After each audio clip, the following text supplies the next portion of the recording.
यह कहानी पूरी तरह से इस्लामी तसव्वुफ और हजरत ख्वाजा मोइनुद्दीन चिश्ती के करामात से जुड़ी हुई है। इन करामात में उनके करम, इबादत और उनके जरिए अल्लाह की रहमत का जिक्र किया गया है। उनके जीवन में ऐसी कई घटनाएं हैं जो उनकी गहरी रूहानी स्थिति और अल्लाह के साथ उनके रिश्ते को दर्शाती है। यह कहा जाता है कि जब हजरत ख्वाजा मोइनुद्दीन चिश्ती ने दखल दिया तो बाढ़ का पानी अलग हो गया और बच्चा बच गया, क्योंकि उन्होंने अल्लाह की रहमत को हजरत के जरिए महसूस किया। यह घटना इस्लामी तरबियत के अनुसार है, जिसमें अल्लाह अपने सच्चे वली को करामात देता है। हजरत ख्वाजा मोइनुद्दीन चिश्ती के करामात इस्लामी इतिहास में फेमस हैं। इस्लामी परंपरा में ऐसी घटनाएं मुसलमानों को यह सिखाती हैं कि हमें हमेशा अल्लाह की ओर रुख करना चाहिए और उसकी रहमत से उम्मीद रखनी चाहिए। आज के इस वीडियो में हम आपको बताने वाले हैं कि जब पानी का सैलाब अजमेर शरीफ में पहुंचा और जब उस सैलाब में एक बच्चा डूबने लगा तो उस वक्त हजरत ख्वाजा गरीब नवाज का ऐसा क्या करिश्मा दिखा। लोगों की आंखों में आंसू आ गए और वहीं पर हजारों लोगों ने इस्लाम कबूल कर लिया। यह जानकर यकीनन आप भी हैरान रह जाओगे, इसलिए आज का यह वीडियो बहुत ही ज्यादा खास है। आप इसको आखिर तक जरूर देखें। और सबसे पहले, अगर आपको हजरत ख्वाजा गरीब नवाज से सच्ची मोहब्बत है तो आप इस वीडियो को दिल से एक लाइक जरूर कर दें और इसे शेयर भी कर दें, ताकि यह वीडियो और भी लोगों के पास में पहुंच जाए। तो चलिए दोस्तों, शुरू करते हैं। दोस्तों, सबसे पहले तो हम आपको बता दें कि हजरत ख्वाजा गरीब नवाज को काबा शरीफ की हाजिरी के मौके पर अल्लाह के प्यारे नबी हजरत मोहम्मद सल्लल्लाहु अलैहि वसल्लम की तरफ से यह बशारत मिली थी। आप सल्लल्लाहु अलैहि वसल्लम ने फरमाया था, ए मोइनुद्दीन, तू हमारे दीन का मोइन है। मैं तुझे हिंदुस्तान की विलायत अता करता हूं। जा अजमेर शरीफ जा, वहां पर तेरी वजू से बेधनी दूर होगी। अल्लाह के प्यारे नब्बी का हुक्म पाकर फिर हजरत ख्वाजा गरीब नवाज अजमेर शरीफ की ओर रवाना हो गए और इस तरह से फिर आप अजमेर शरीफ में तशरीफ ले आए। दोस्तों, यह उस वक्त की बात है जब अजमेर शरीफ में पृथ्वीराज चौहान का राज था। उस वक्त अजमेर में एक बहुत बड़ा और आलीशान मंदिर हुआ करता था। वह मंदिर सिर्फ राजा महाराजाओं और रानियों की पूजा पाठ के लिए ही खास बनाया हुआ था। उस मंदिर के पास में एक तालाब था जिसका नाम आना सागर था। हिंदू लोग उसके पानी को बहुत ही ज्यादा शुभ और पवित्र मानते थे। उनका यह मानना था कि जो भी कोई इस तालाब के पानी में एक बार नहा लेता है तो उसके पिछले सारे पाप यानी कि सारे गुनाह मिट जाते हैं। आना सागर के पास में जो मंदिर था वह इतना ज्यादा बड़ा था कि उसमें हर रोज लाखों चिराग एक साथ जलाए जाते थे।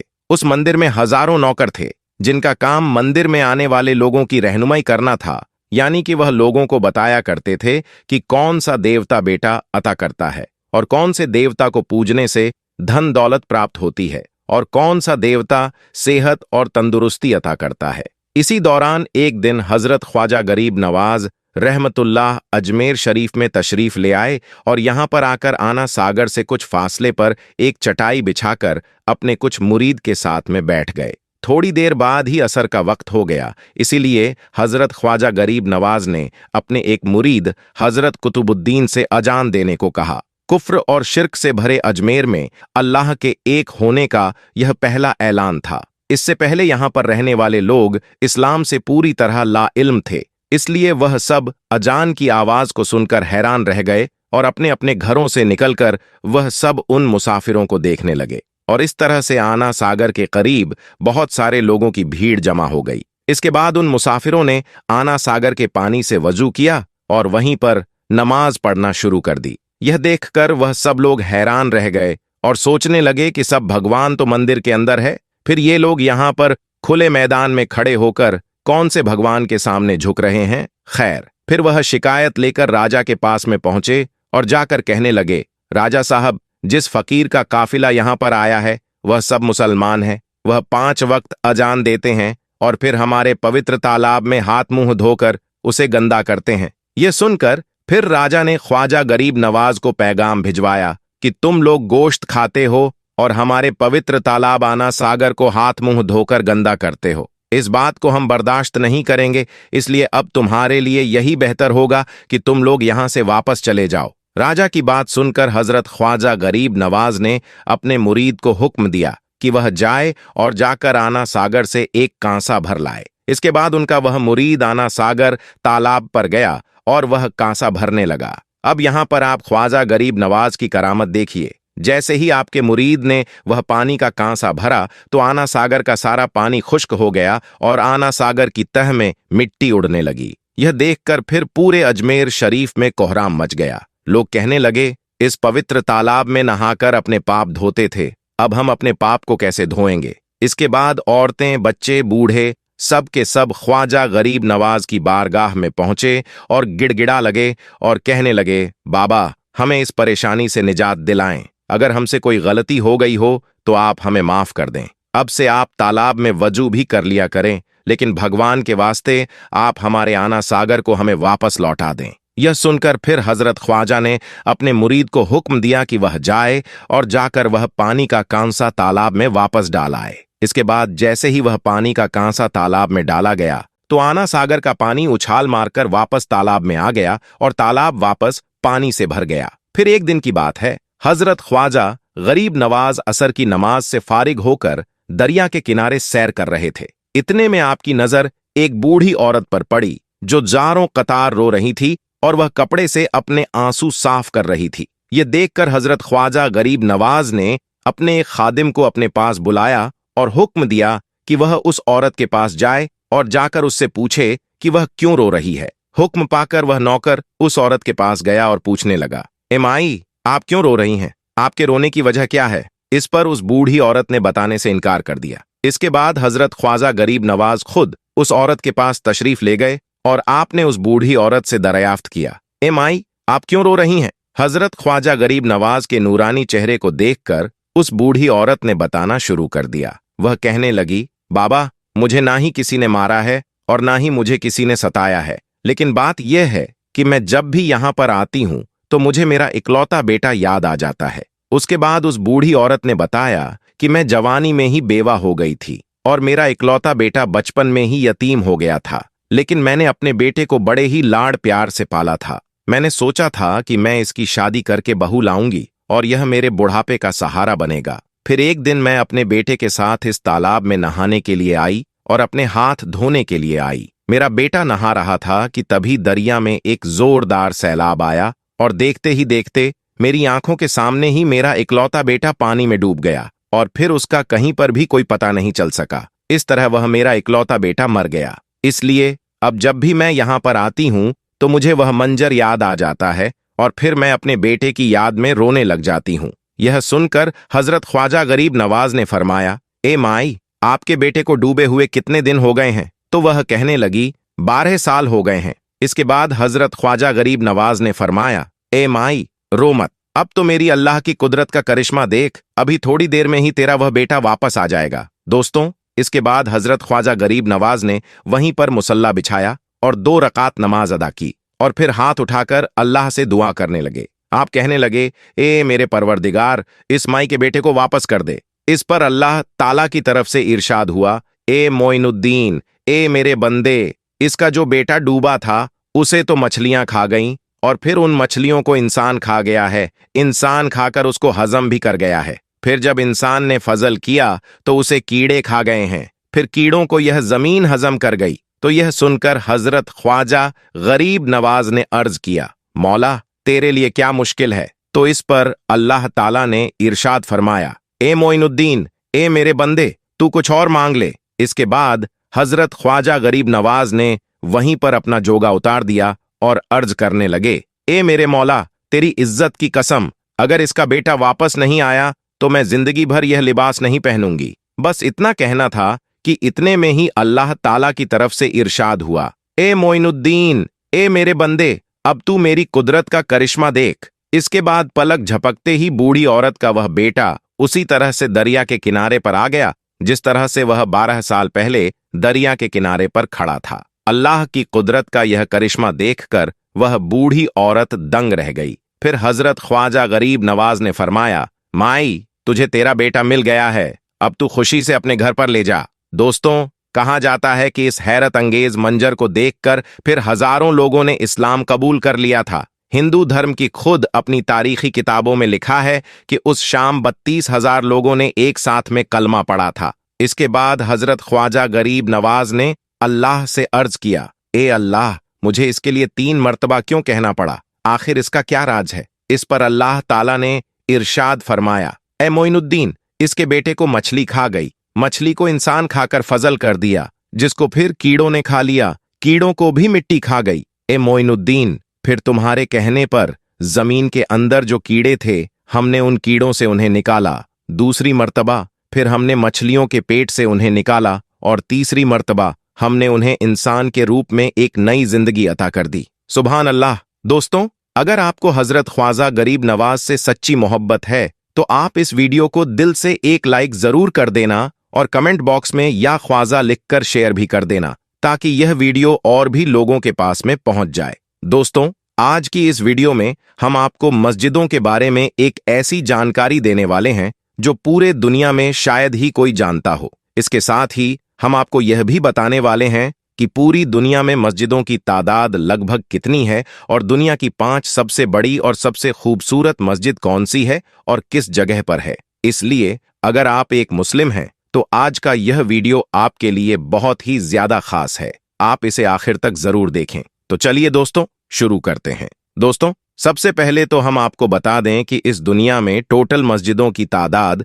लगभग 36 लाख के आसपास है। अब आपको बताते हैं उन देशों के बारे में जिनमें दुनिया की सबसे ज्यादा मस्जिदें मौजूद हैं, यानी कि जिन देशों में सबसे ज्यादा मस्जिदें बनी हुई हैं। Number 1, Indonesia. दोस्तों, दुनिया के सबसे ज्यादा मस्जिद वाले देशों में सबसे पहला नंबर आता है इंडोनेशिया का। हम आपको बता दें कि इंडोनेशिया में टोटल मस्जिदों की तादाद लगभग 8,15,000 है। इन 8 लाख मस्जिदों के साथ इंडोनेशिया मस्जिद के मामले में दुनिया के पहले नंबर वाला देश है। नंबर 2, भारत। दोस्तों, आपको यह जानकर बहुत खुशी होगी कि दुनिया में सबसे ज्यादा मस्जिद वाले देशों में दूसरे नंबर पर आता है हमारा प्यारा देश भारत। हमारे देश भारत में टोटल मस्जिदों की तादाद लगभग 3,01,000 है। इन 3 लाख मस्जिदों के साथ भारत मस्जिद के मामले में दूसरे नंबर पर बना हुआ है। नंबर 3, बांग्लादेश। दोस्तों, दुनिया में सबसे ज्यादा मस्जिद वाले देशों में तीसरे नंबर पर आता है हमारा पड़ोसी मुल्क बांग्लादेश।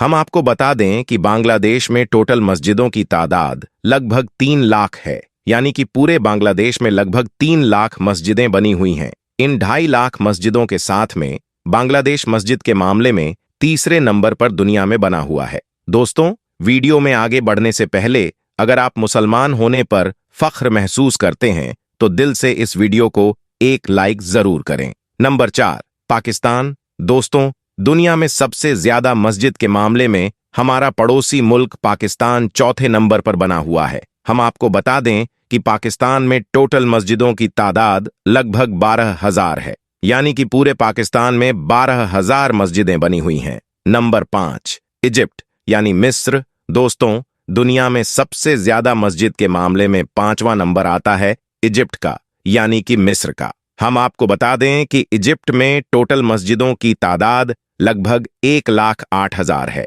इन मस्जिदों के साथ में इजिप्ट दुनिया के 5वें नंबर पर बना हुआ है। सऊदी अरब। दोस्तों, दुनिया में सबसे ज्यादा मस्जिद के मामले में 6ठे नंबर पर आता है सऊदी अरब। ये वही सऊदी अरब है जहां से इस्लाम धर्म की शुरुआत हुई थी। हम आपको बता दें कि पूरे सऊदी अरब में लगभग 84,000 मस्जिदें बनी हुई हैं। इन मस्जिदों के साथ में सऊदी अरब 6ठे नंबर पर बना हुआ है। नंबर 7, तुर्की। दोस्तों, मस्जिदों के मामले में दुनिया में 7वां नंबर आता है तुर्की का। अगर हम तुर्की की बात करें तो पूरे तुर्की में लगभग 82,000 मस्जिदें बनी हुई हैं। इन 82,000 मस्जिदों के साथ में तुर्की 7वें नंबर पर दुनिया में बना हुआ है। Number 8, Marrakesh. दोस्तों, इस देश का नाम बहुत से लोग शायद पहली बार सुन रहे होंगे, लेकिन आपको यह जानकर हैरानी होगी कि इस देश में मस्जिदें बहुत ज्यादा हैं। अगर मराकेश की बात करें तो हम आपको बता दें कि मराकेश में टोटल मस्जिदों की तादाद लगभग 34,000 है। इन मस्जिदों की तादाद के साथ में मराकेश दुनिया के 8वें नंबर पर बना हुआ है। नंबर 9, चीन। दोस्तों, दुनिया में सबसे ज्यादा मस्जिदों के मामले में 9वां नंबर आता है चीन का। हम आपको बता दें कि पूरे चीन में लगभग 41,000 मस्जिदें बनी हुई हैं। इन मस्जिदों की तादाद के साथ में चीन अभी 9वें नंबर पर दुनिया में बना हुआ है। Number 10, Iran. दोस्तों, पूरी दुनिया में सबसे ज्यादा मस्जिदों के मामले में ईरान का 10वां नंबर आता है। हम आपको बता दें कि पूरे ईरान में मस्जिदों की तादाद लगभग 34,000 है। इन 34,000 मस्जिदों के साथ में ईरान दुनिया के टॉप 10 मस्जिदों की लिस्ट में शामिल है। दोस्तों, अब आपको बताते हैं दुनिया की 5 सबसे बड़ी और खूबसूरत मस्जिदों के बारे में, यानी कि दुनिया में सबसे बड़ी और सबसे खूबसूरत मस्जिदें कौन सी हैं और वह कहां पर मौजूद हैं। दोस्तों, दुनिया की सबसे बड़ी और खूबसूरत मस्जिदों की लिस्ट में पहला नाम आता है मस्जिद अल हराम। यह मस्जिद सऊदी अरब के मशहूर शहर मक्का में बनी हुई है। 4 लाख स्क्वायर मीटर में फैली यह मस्जिद निर्माण कला का एक अद्भुत नमूना है। हर साल हज के दौरान 40 लाख से भी ज्यादा मुसलमान इस मस्जिद में एक साथ नमाज अदा करते हैं। इस मस्जिद को पहली बार 622 ईस्वी में तामीर किया गया था। इस मस्जिद में दुनिया के सबसे कीमती पत्थर लगाए गए हैं और यही नहीं, इस मस्जिद में इस्तेमाल होने वाला साउंड सिस्टम भी दुनिया का सबसे बेहतरीन साउंड सिस्टम है। इस मस्जिद को बनाने में 100 बिलियन से भी ज्यादा का खर्च किया गया है। अगर हम इस लिहाज से देखें तो जितना खर्चा इस मस्जिद को बनाने में हुआ है, उसका आज 25% भी अंबानी के पास नहीं है। दूसरे नंबर पर दुनिया की सबसे बड़ी मस्जिदों में मस्जिद ए नबी का नाम आता है। यह मस्जिद भी सऊदी अरब के मशहूर शहर मदीना में मौजूद है। इस मस्जिद की बुनियाद खुद अल्लाह के पैगंबर हजरत मोहम्मद सल्लल्लाहु अलैहि वसल्लम ने रखी थी। संगमरमर से बनी यह मस्जिद स्थापित कला का एक बेहतरीन नमूना है। 3,84,000 स्क्वायर मीटर में फैली इस मस्जिद में 10 लाख से भी ज्यादा लोग एक साथ नमाज अदा कर सकते हैं। पूरे सऊदी अरब में पहली बार इलेक्ट्रिक लाइटों का इस्तेमाल इसी मस्जिद में किया गया था। तीसरे नंबर पर मस्जिद अली का नाम आता है। यह मस्जिद इराक के नजफ में बनी हुई है। इस मस्जिद का निर्माण 977 ईस्वी में हुआ था। यह मस्जिद भी इतनी ज्यादा बड़ी है कि इसमें एक साथ 6 लाख से भी ज्यादा लोग नमाज अदा कर सकते हैं। 2,67,000 स्क्वायर मीटर में फैली यह मस्जिद इस्लामी दौर की एक सुनहरी यादगार है। इसके एक बड़े हिस्से को सुल्तान महमूद गजनवी ने बनवाया था। इस मस्जिद के क्षेत्रफल का अंदाजा आप इस बात से लगा सकते हैं कि इस मस्जिद में एक लाइब्रेरी, एक म्यूजियम और 4 बड़े-बड़े सेमिनार हॉल बने हुए हैं। इस मस्जिद की देखरेख में हर साल कई करोड़ रुपए का खर्चा आता है। दोस्तों, दुनिया की सबसे बड़ी मस्जिदों में चौथे नंबर पर मस्जिद इस्तकलाल का नाम आता है। यह मस्जिद इंडोनेशिया के जकार्ता शहर में बनी हुई है। यह मस्जिद क्षेत्रफल और निर्माण कला के लिहाज से एक शाहकार मानी जाती है। यह मस्जिद इंडोनेशिया की राष्ट्रीय मस्जिद भी है। इसका निर्माण 22 फरवरी 1978 में हुआ था। 7 अरब डॉलर की लागत से बनी इस मस्जिद में एक साथ 2 लाख से भी ज्यादा लोग नमाज पढ़ सकते हैं। यह मस्जिद इंडोनेशिया की सबसे बड़ी और दुनिया की चौथी सबसे बड़ी मस्जिद है। दुनिया की 5वीं सबसे बड़ी मस्जिद मस्जिद हसन है। यह खूबसूरत मस्जिद मोरक्को के शहर कासाब्लांका में मौजूद है। इस मस्जिद में दुनिया की सबसे बेहतरीन टेक्नोलॉजी का इस्तेमाल किया गया है। इस मस्जिद का आधा हिस्सा समुद्र की जमीन पर और आधा हिस्सा अटलांटिक महासागर पर बना हुआ है। मस्जिद हासन के आधे हिस्से का फर्श शीशे का बना हुआ है, जहां से समुद्र का पानी साफ साफ दिखाई देता है। इस मस्जिद में दुनिया की सबसे ऊंची मीनारों का इस्तेमाल किया गया है। इस मस्जिद की मीनारों पर लगी लेजर लाइटों को 30 किलोमीटर दूर से भी देखा जा सकता है। आपको यह जानकर शायद हैरानी होगी कि इस मस्जिद को बनाने में 35,000 मजदूर हर रोज काम करते थे और इस मस्जिद को बनाने में 15 सालों का वक्त लगा था। तो दोस्तों, यह वह 5 मस्जिदें हैं जो इस दुनिया की सबसे बड़ी और सबसे खूबसूरत मस्जिदें हैं। इसके अलावा भी दुनिया में सैकड़ों मस्जिदें ऐसी हैं जो बहुत बड़ी और बहुत खूबसूरत हैं और उनमें भी एक साथ लाखों लोग नमाज पढ़ सकते हैं। मगर ये 5 मस्जिदें दुनिया की सबसे बड़ी मस्जिदें हैं। अल्लाह के प्यारे नबी हजरत मोहम्मद सल्लल्लाहु अलैहि वसल्लम ने फरमाया कि दुनिया में जो कोई मस्जिद बनाएगा या फिर किसी मस्जिद बनाने में मदद करेगा तो अल्लाह ताला ऐसे शख्स के लिए जन्नत में घर तैयार करेगा। अल्लाह पाक हम सबको अपनी मस्जिदों को आबाद करने और 5 वक्त की नमाज बा जमात अदा करने की तौफीक अता फरमाए। आमीन सुम्मा आमीन।